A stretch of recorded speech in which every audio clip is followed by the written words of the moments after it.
Hello friends, আমি আজকে একটা নতুন রেসিপি নিয়ে আসছি।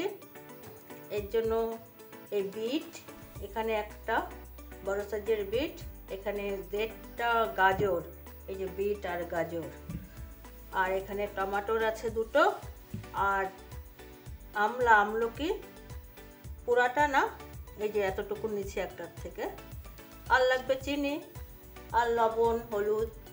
এখন আমি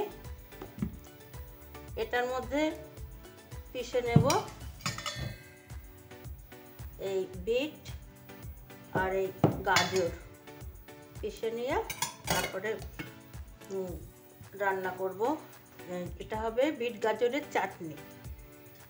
তাই আমি এখন যাই পিষে তারপরে দেখাবো। হ্যালো ফ্রেন্ডস, আমি এখন এই চাটনি বানাবো।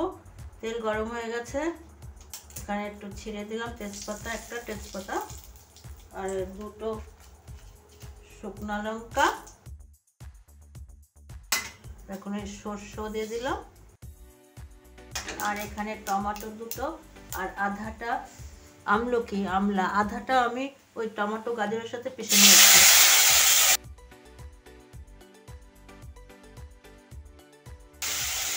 অল্প একটু হলুদ দিলাম আর এই অল্প লবণ।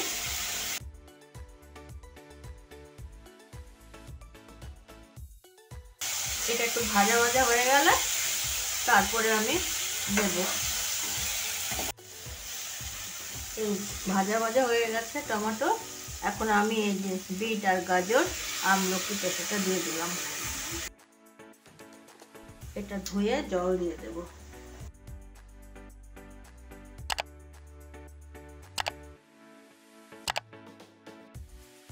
ঢাকনিটাও দিয়ে দিলাম।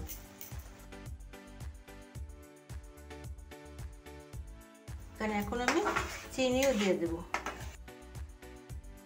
টমেটোগুলো পিষে নাই, কারণ একটু মুখে পড়লে ভালো লাগে খেতে, এমনি গলেও যাবে। দিয়ে দিলাম চিনি। গাজর বিট 2টো তো মিষ্টি মিষ্টি, বেশি দিলাম না। আর এখন আমি এটা ঢাকা দিয়ে রাখবো 2-3 মিনিটের জন্য। এই যে আমি খুলে দিলাম এটাকে।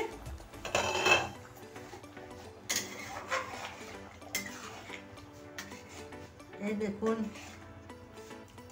চাটনি, এটা দিয়ে পরোটা, রুটি, লুচি সব কিছু খাওয়া যাবে, ভাত পাতেও খাওয়া যাবে। গাজর আর বিটের রং 2টো মিলে একটা রং হয়েছে। বিটের রংটাই তো লাল দেখা যাচ্ছে বেশি।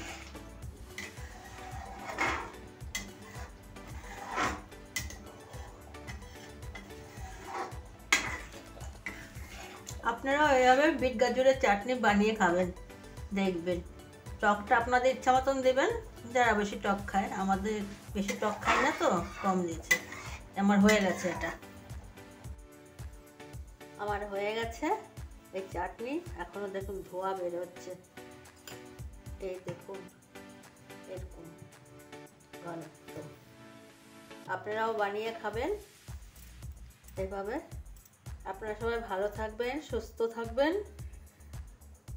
আর ইউটিউব থেকে দেখলে লাইক দিয়ে সাবস্ক্রাইব করে দেবেন, আর বেল বাটনটা টিপে দেবেন।